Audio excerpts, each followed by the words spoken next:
Kim wiped the last table with a damp cloth. His shift at the orbital restaurant nearly finished. The space station hummed quietly round him, a massive wheel spinning slowly above Earth. Through the large windows, he could see the blue and green planet below, dotted with city lights that twinkled like stars. The restaurant was almost empty now, just a few late customers finishing their meals.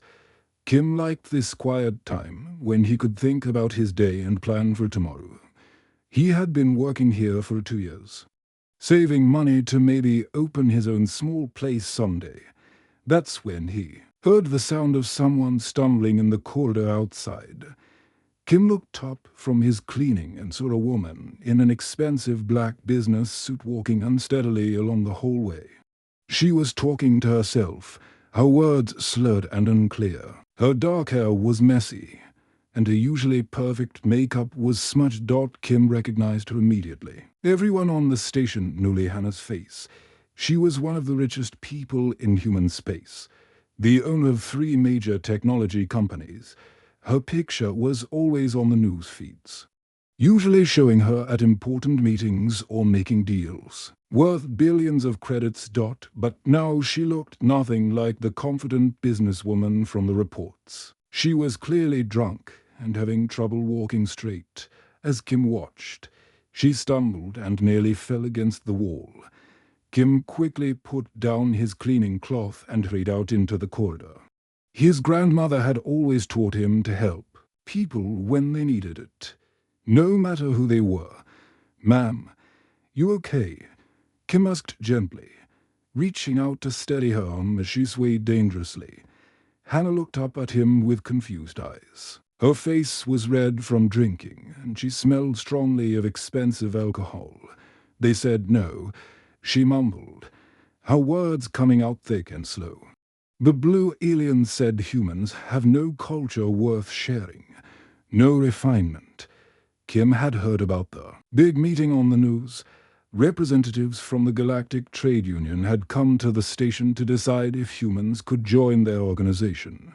It was supposed to be the most important negotiation in human history. If they joined, humans could trade with dozens of alien species across the galaxy.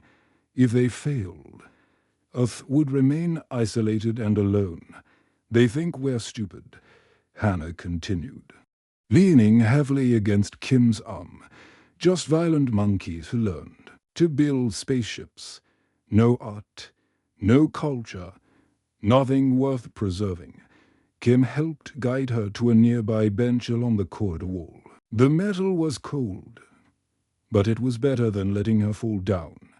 He sat beside her, making sure she wouldn't tip over. "That's not true," Kim said quietly. "We just show it differently." Something in his calm, steady voice made Hannah look at him more carefully. Through her drunken haze, she saw a young man with kind eyes and gentle hands. He was wearing the simple uniform of a restaurant worker, but he spoke with wisdom that surprised her. "You don't understand," Hannah said, shaking her head slowly. "I've spent 5 years preparing for this meeting. I brought them our best art, our finest music, examples of our greatest achievements. They looked at everything and said it was primitive, crude. They said humans only know how to fight and consume, not create beauty." Kim was quiet for a moment, thinking about her words. He had never met an alien, but he had seen the recordings of their ships arriving at the station. They were beautiful creatures, tall and graceful with blue skin that seemed to glow softly in the light. Their technology was far beyond anything humans had built. "What did you show them?" Kim asked.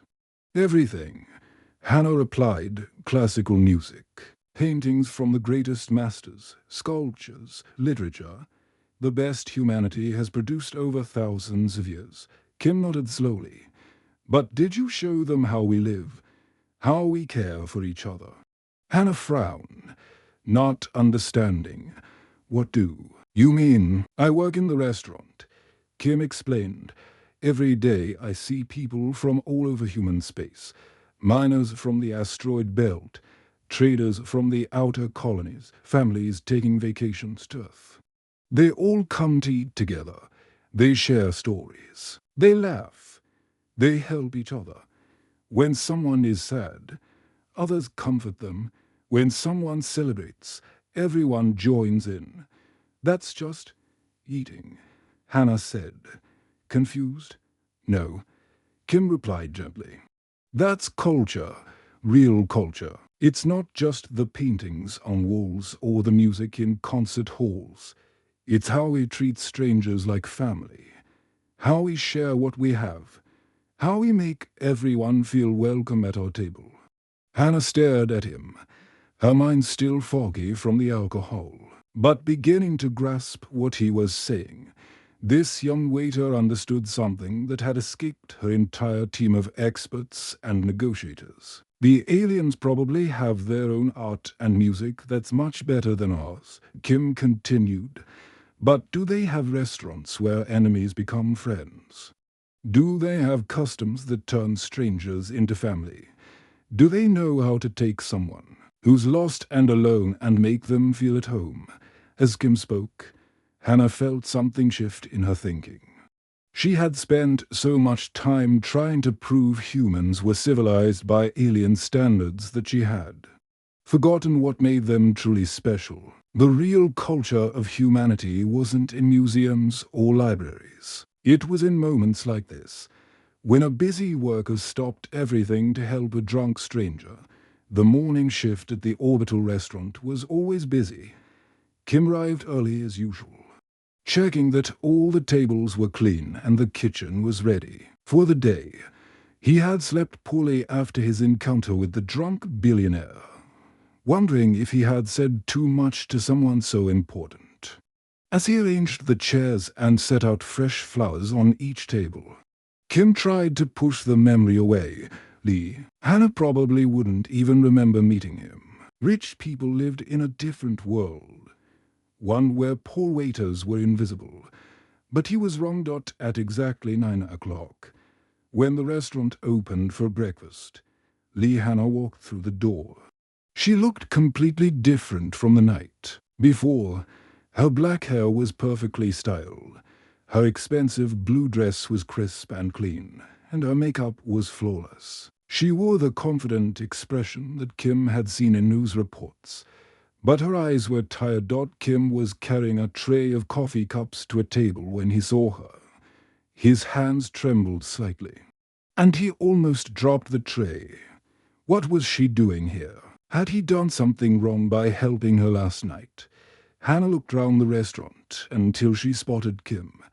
Then she walked directly to him, ignoring the other customers who turned to stare at the famous billionaire in their simple breakfast place. You helped me last night, she said without introduction, her voice clear and sober now.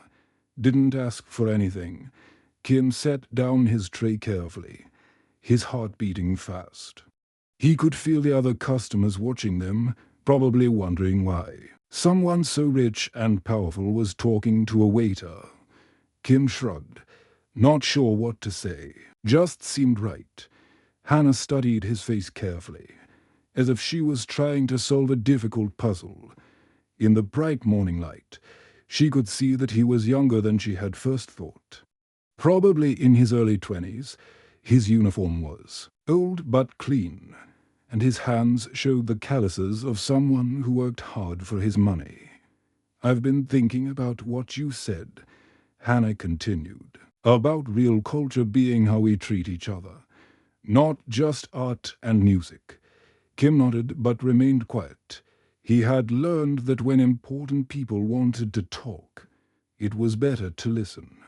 Hannah reached into her expensive leather purse and pulled out a small electronic tablet. The screen glowed as she touched it, showing documents and numbers that Kim couldn't understand from where he stood. I own 3 Japanese restaurants on Mars Colony, she said, her voice becoming more businesslike. I bought them 2 years ago as an investment. They serve traditional food to the colonists and the alien visitors who come to trade. Kim wondered why she was telling him this. Mars Colony was one of humanity's most important settlements. A hub for mining and trade between Earth and the outer planets. He had never been there, but he had heard it was a rough place where people worked hard and played harder. The restaurants are failing, Hannah admitted. And for a moment her confident mask slipped. The human colonists eat there sometimes, but the aliens who visit think our food is primitive. They say it has no sophistication, no meaning, just fuel for the body. She touched the tablet screen again, and Kim could see official-looking documents appearing. Legal papers with lots of small text and official seals. "I'm giving them to you," Hannah said suddenly. Holding out the tablet, Kim stared at her in shock. "What? I can't.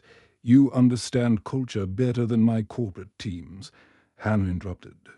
"Better than my expensive consultants and marketing experts."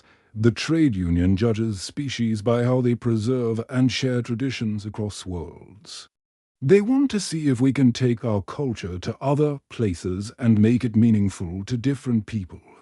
Kim looked at the tablet in her hands as if it might bite him. The documents on the screen showed restaurant names, property deeds, and bank accounts with more money than he had ever imagined. "This is crazy," he said. "I'm just a waiter. I don't know how to run businesses. I've never even been to Mars." "That doesn't matter," Hannah replied firmly. "What matters is that you know how to make people feel welcome. You know how to see what someone needs and give it to them without being asked." She began signing the documents on the tablet with her finger, her signature appearing in blue electronic ink. Each signature transferred ownership of buildings, equipment, and bank accounts from her name to his. Kim watched in amazement as millions of credits worth of property changed hands with just a few has on a screen. "But why me?" he asked again. "You don't even know me." Hannah finished signing and looked up at him. For the first time since entering the restaurant, she smiled. It was a real smile. Not the practiced expression she wore for cameras. "Because last night, you saw a drunk stranger stumbling in a hallway, and you helped anyway," she said. "You didn't know who I was. You didn't want anything from me. You just saw someone who needed help, and you gave it. That's what makes humans special. That's the culture the aliens don't understand." She handed him the tablet, and Kim took it with shaking hands. The weight of it seemed much heavier than it should have been. "Help me prove they're wrong about us," Hannah said quietly. "Show them that human culture isn't about perfect art or beautiful music. It's about taking care of each other, no matter who we are or where we come from." The transport ship that carried Kim to Mars Colony was crowded with miners, traders, and families looking for new opportunities on the Red Planet. Kim spent the 3-day journey staring out the small window at the growing red dot in space, wondering if he had made the biggest mistake of his life. When the ship finally landed at Mars Colony's main spaceport, Kim felt the lighter gravity immediately. Each step made him feel like he might float away. The air smelled different too, recycled and metallic. Nothing like the natural atmosphere of the orbital station where he had worked. The restaurant was located in the colony's main district, squeezed between a mining equipment shop and a communication center. The building was made of the same red metal as everything else on Mars. Practical, but not pretty. A simple sign in 3 languages announced Yamato Restaurant in faded letters. Kim pushed open the door and stepped inside. The restaurant was larger than he had expected.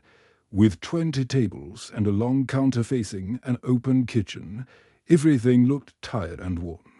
From the scratched tables to the dim lighting fixtures that flickered occasionally, a man in his 40s looked up from behind the counter. He had the weathered face of someone who had lived on Mars for many years, with deep lines round his eyes and hands stained from working in the kitchen. His name tag read Park. "You must be the new guy," Park said. looking Kim up and down with obvious doubt. "You're the new owner. You look like a kid." Kim felt his cheeks turn red, but tried to keep his voice steady. "I am young," he admitted, "but I know food brings people together." Park snorted and shook his head. "Kid, this isn't some romantic dream. This is Mars Colony. People here work 16-hour shifts in the mines or the factories. They to survive, not to feel good." And the aliens. He gestured at an empty section of the restaurant with nicer tables and better lighting. "They come in, look at our menu like it's garbage, and leave without ordering anything." Kim walked round the restaurant, touching the tables and examining the kitchen equipment. Everything was functional but basic. The previous owners had clearly been focused on keeping costs low rather than creating atmosphere. "How long have you worked here?" Kim asked Park. 3 years. I was the head cook under the last owner. Before that, I ran kitchens on Earth." Park's voice carried a hint of bitterness. "Came here thinking I could make something special, but nobody cares about special food on Mars. Maybe they just haven't been shown the right way," Kim suggested. Park was about to respond when the front door chimed, announcing a new customer. Both men turned to look, and Kim felt his breath catch in his throat. The alien who entered was unlike anything Kim had ever seen, even in the video recordings from the trade union meetings. He was nearly 7 feet tall, with blue skin that seemed to glow softly in the restaurant's dim light. His limbs were long and graceful, and he moved with the fluid motion of someone used to different gravity. He wore simple clothes that somehow looked elegant on his unusual frame. "That's Kix," Park whispered. "He's some kind of diplomat. Comes in once a week, looks at the menu, shakes his head, and leaves. Never orders anything." Kim watched as the alien approached the counter. Kix's large eyes, which were a deeper blue than his skin, examined the menu board with what could only be described as obvious disgust. "Human food," Kix said in perfect English, though his voice had a musical quality that made even the criticism sound beautiful. Crude and unrefined. Park started to respond with his usual apology about limited ingredients, but Kim stepped forward instead. "What would you like to try?" Kim asked simply. Kix looked surprised that anyone had asked him a direct question. There is nothing here that would interest my people." "Let me make something for you," Kim said. "No charge. If you don't like it, you can leave as usual."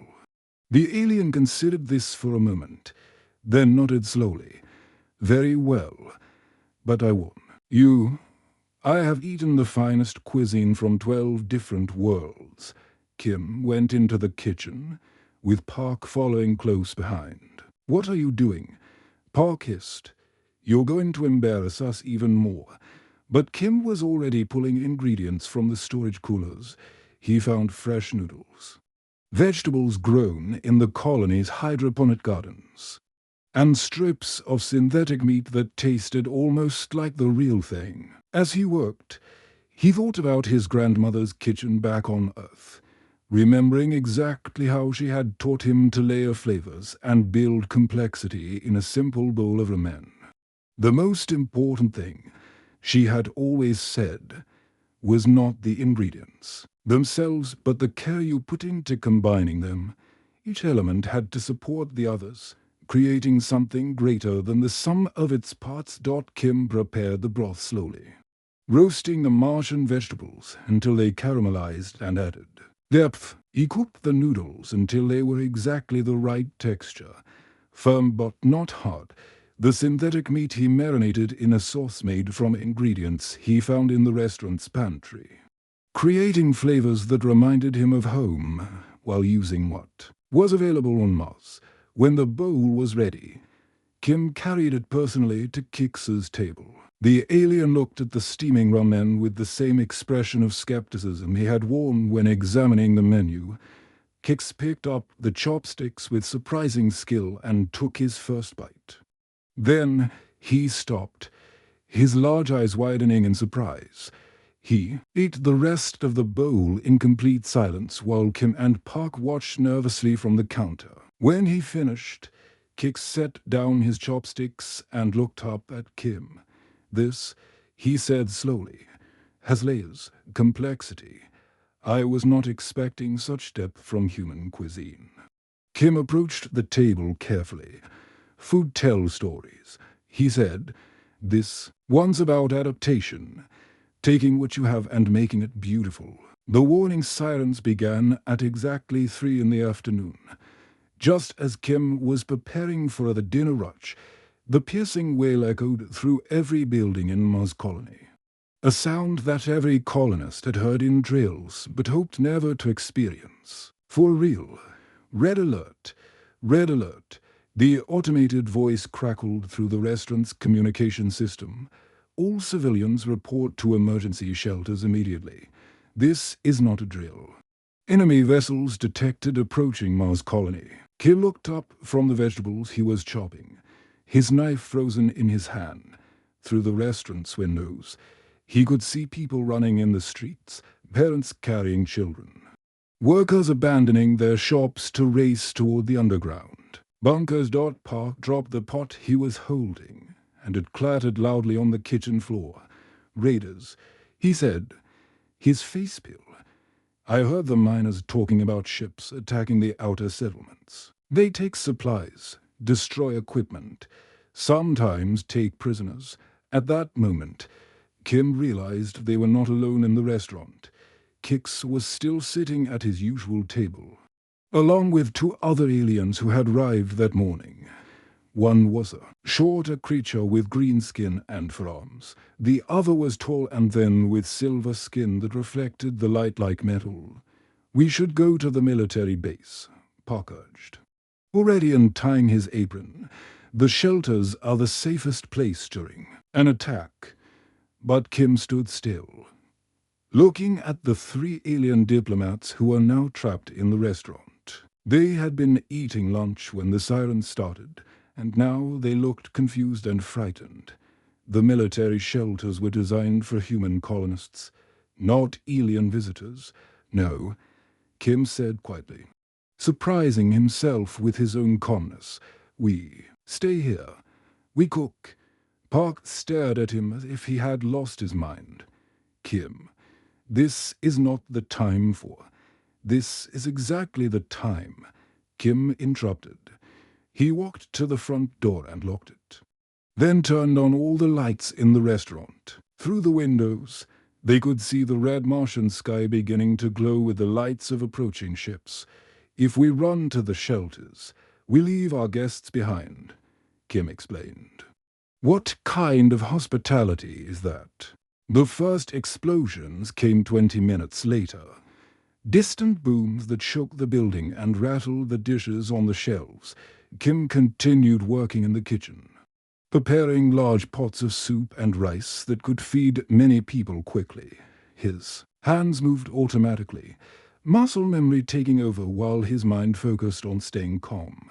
Park had decided to stay, though he kept glancing nervously at the windows. "You're crazy," he muttered. But he was helping Kim prepare the food. More explosions followed, closer now. The lights flickered, and dust fell from the ceiling. Through the windows, they could see flashes of light in the sky as the colony's defense systems engaged the attacking ships. That's when the first group of people appeared at the restaurant's door. A family with 2 small children, huddled together and shivering from fear and cold. Kim unlocked the door and welcomed them inside, seating them at a warm table and bringing them hot soup immediately. "The shelter near our apartment is full," the father explained. "We've been running from building to building, looking for somewhere safe." "You're safe here," Kim said simply. Serving soup to the children, word spread quickly through the colony's communication networks. People began arriving at the restaurant in small groups.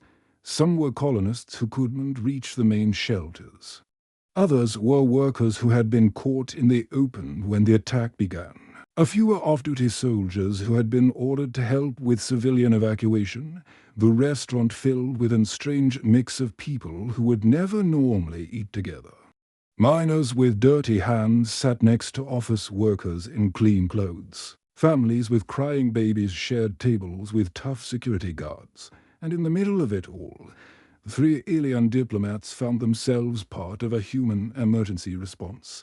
Kix, who had seemed so distant and superior just hours earlier, began, helping Kim serve food to the new rivals. The tall alien's long arms were perfect for carrying multiple bowls at once, and his calm presence helped soothe the frightened children. "Your communication system," Kix said to Kim during a brief quiet moment. "May I use it to contact the defense coordinators?" Kim nodded, showing him how to access the restaurant's communication panel. Soon, Kix was relaying information between different groups of colonists, his diplomatic training making him a natural coordinator. The green-skinned alien, whose name was Vex, turned out to have medical training. When a miner arrived with a cut on his arm from falling debris, Vex cleaned and bandaged the wound using supplies from the restaurant's first aid kit.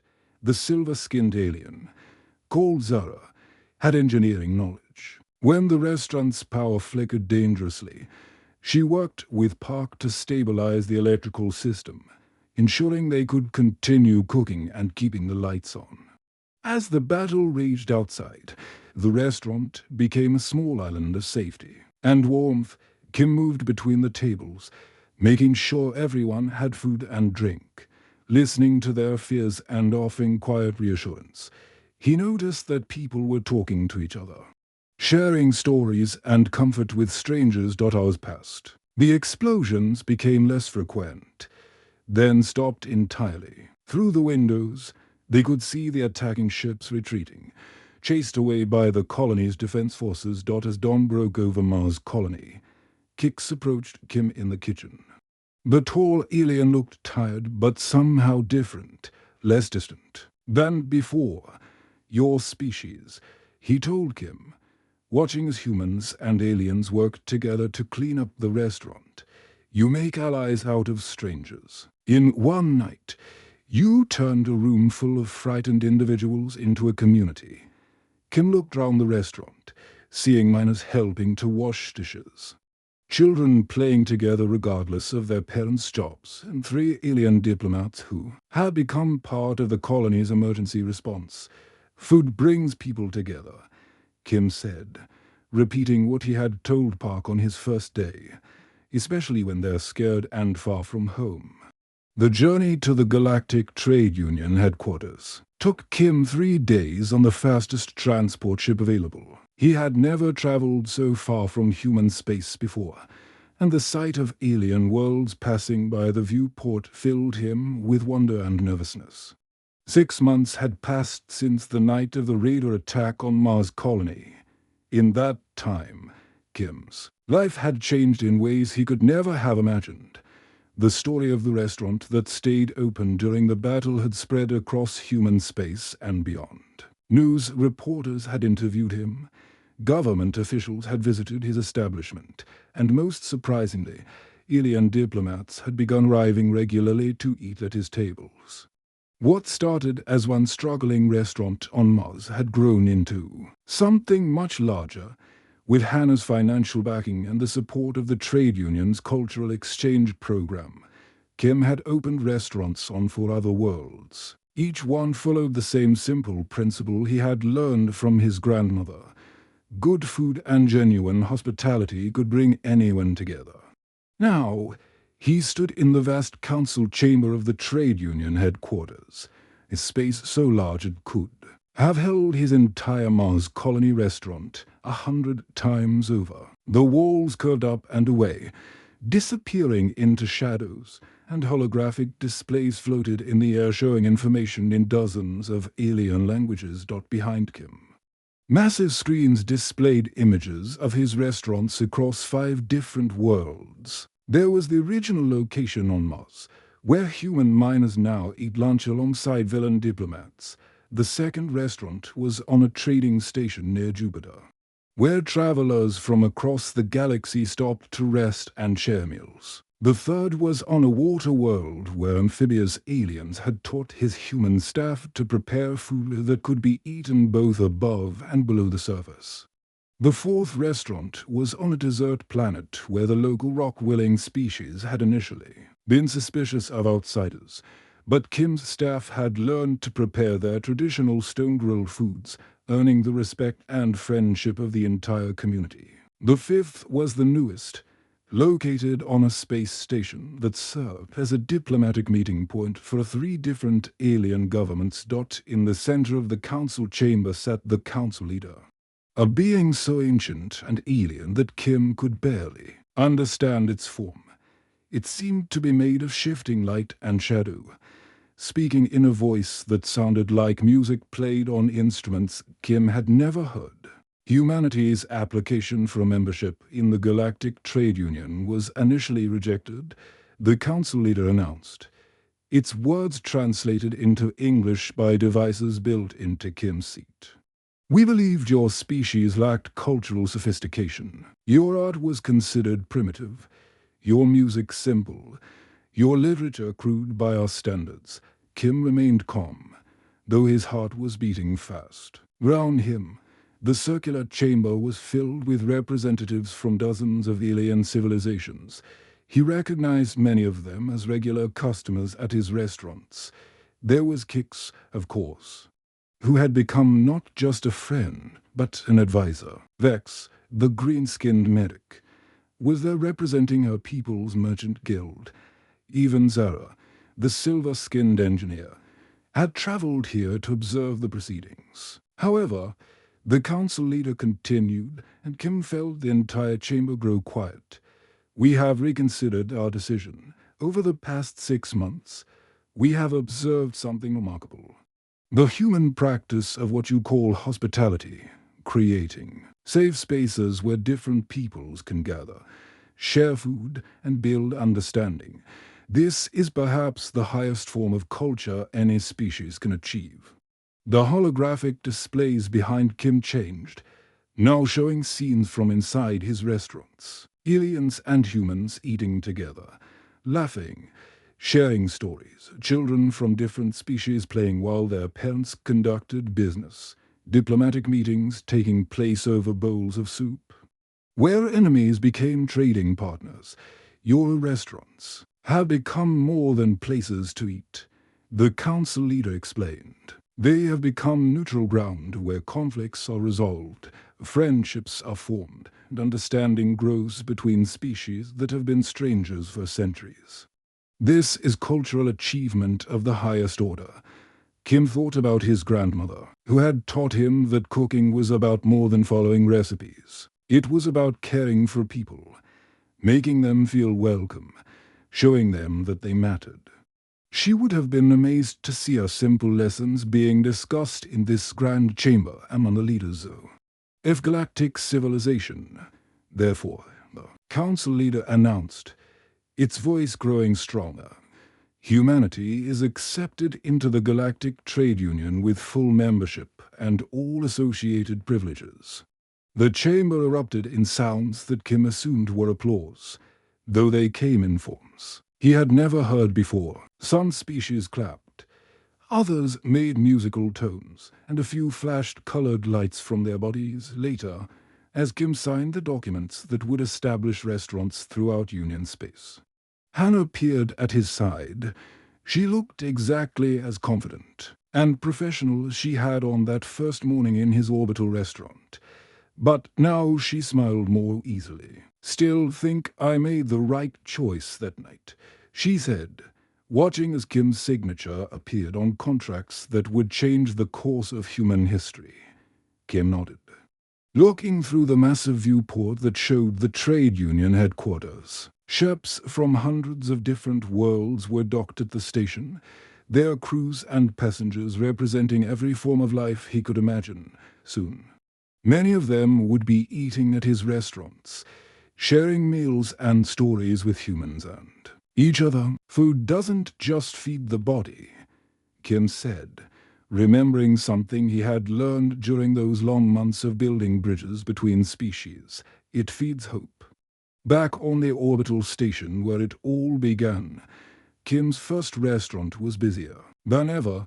The staff now included servers from 6 different species, each bringing their own traditions and techniques to the kitchen. They were learning to make ramen together, and while each added their own special touch, the heart of every bowl remained the same. It was about bringing people together, creating moments of connection and understanding, one meal at a time.